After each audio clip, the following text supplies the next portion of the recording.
சின்ன மருமகளில் குழந்தைகளோட காதுகுத்துக்கு சரிபாதியாக ஏற்றுக்கிட்டாதான் நான் காதுகுத்துக்கு ஒத்துக்குவேன்னு சொல்கிறாங்க தமிழ்ச்செல்வி. இதை கேட்டு ராஜாங்க குடும்பத்தினர் சரி அப்படின்னு சொல்லிட்டு கிளம்பி போயிடுறாங்க. ஆனால் காதுகுத்துக்கான செலவு எவ்வளோன்னு பார்த்தீங்கன்னா 15 லட்சம். அப்போது ஒரு வீட்டுக்கு 7.5 லட்சமாக வருது. தமிழ்கிட்ட ஈஸ்வரியும் சித்ராவும் கொண்டு வந்து 15 லட்சம் வருது அப்படின்னு சொல்கிறாங்க.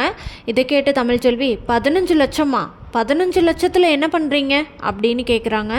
என்ன தமிழ் சொல்கிற, நாங்கள் அரசியல் குடும்பம், அதனால் எங்களுக்கு இந்த 15 லட்சமே கம்மி தான் அப்படின்னு சொல்கிறாங்க.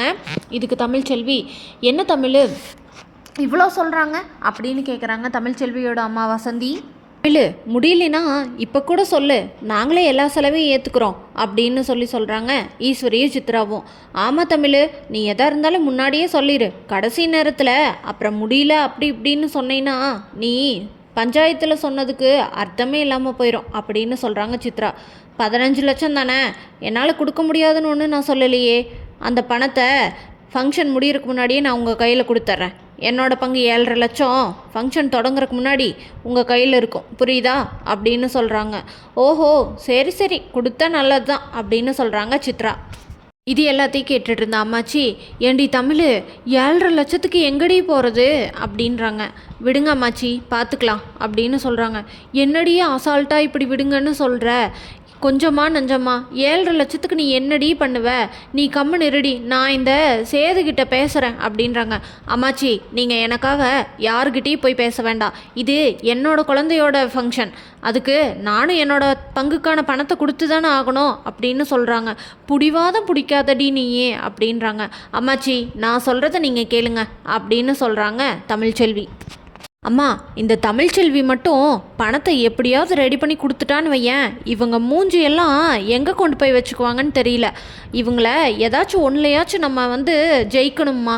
இந்த தமிழ் எப்படி பணத்தை ரெடி பண்ண போகிறான்னு தெரியலையே. உங்ககிட்ட ஏதாவது பணம் இருந்தால் கொடுமா, நம்ம கொண்டு போய் அவகிட்ட கொடுத்து அவகிட்டையும் நல்லவள் ஆயிக்கலாம் அப்படின்னு சொல்கிறாங்க தாமரை. அதுக்கு சாவித்ரி, ஏண்டி என்கிட்ட எதுடி பணம் இருக்குது, நானே 5க்கும் 10க்கும் இந்த வீட்டில் இருக்கவங்கள பார்த்துக்கிட்டு இருக்கேன், என்கிட்ட பணம் இருந்தால் நான் கொடுத்துருக்க மாட்டானாடி. இவளுகளை ஜெயிக்கிறதுக்கு அந்த 7.5 லட்சமாக எனக்கு பெருசாக இருக்கும், அந்த 7.5 லட்சத்தை விட இவளுகளை ஜெயிக்கிறது தாண்டி எனக்கு பெருசாக இருக்கும் அப்படின்னு சொல்கிறாங்க சாவித்ரி. தமிழோட வீட்டில் பணத்துக்கு என்ன பண்ணுறதுன்னு எல்லாரும் ஒரு பதற்றத்தோடவே இருக்கிறாங்க. அப்போ தமிழோட பாட்டி செல்லப்பாண்டியோட அம்மா, என்கிட்ட நான் சிறுகு சிறுகு சேர்த்து வச்சது ஒரு 10,000 இருக்குது அப்படின்னு கொடுக்குறாங்க.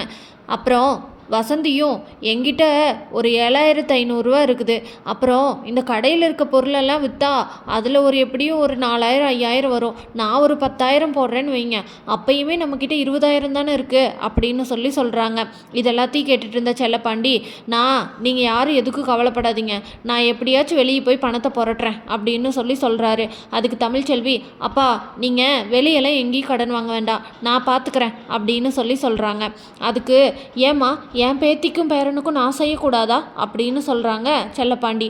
அதை கேட்ட தமிழ்ச்செல்வி, அப்படி இல்லைப்பா, நான் பார்த்துக்கிறேன், நீங்கள் வெளியே எங்கேயும் தேவையில்லாமல் கடன் வாங்கி மறுபடியும் பெரிய சுமையும் சுமந்துக்க வேண்டாம் அப்படின்னு சொல்கிறாங்க தமிழ்ச்செல்வி. இதை கேட்ட செல்லப்பாண்டி வருத்தத்தோடு வெளியே போயிடுறாரு. ஏண்டி தமிழ், அவ்வளோ பணத்துக்கு நம்ம எங்கடி போகிறது அப்படின்னு கேட்குறாங்க தமிழ்ச்செல்வியோட அம்மாச்சி.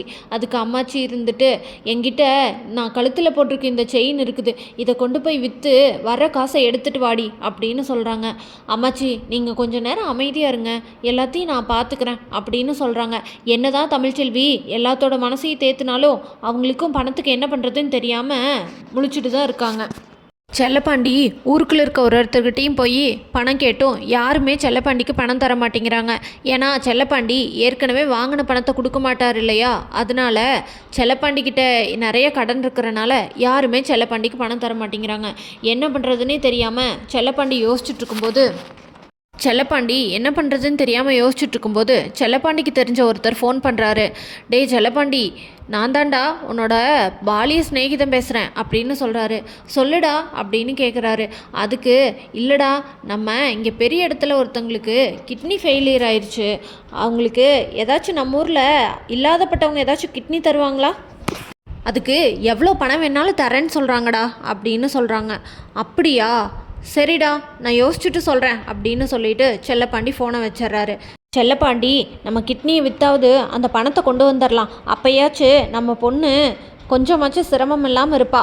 நம்மளோட பேரம்பேத்தியோட காதுகுத்துக்கும் நம்ம பணம் கொடுத்த மாதிரி இருக்கும்னு நினச்சிட்டு வீட்டில் யாருக்கும் சொல்லாமல் அவரோட கிட்னியை விற்கிறதுக்கு சம்மதம் சொல்லி கிட்னியை விற்று 7.5 லட்சம் பணத்தை வாங்கிட்டு வந்து தமிழ்ச்செல்வி கையில் கொடுக்குறாரு. இதை பார்த்தோன்னே தமிழ்ச்செல்விக்கு ஆனந்த கண்ணீரில் என்ன சொல்கிறதுனே தெரியல. ஏன்பா இப்படி பண்ணீங்க அப்படின்னு சொல்லிட்டு அழுதுகிட்டே இருக்காங்க.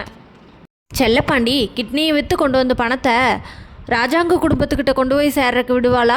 ஈஸ்வரியும் சித்ராவும் சேர்ந்துட்டு வேறு ஏதாவது வில்லங்கம் பண்ணுவாங்களான்னு தெரிஞ்சுக்க நம்ம சேனலை மறக்காமல் லைக், ஷேர் அண்ட் சப்ஸ்கிரைப் பண்ணிக்கோங்க.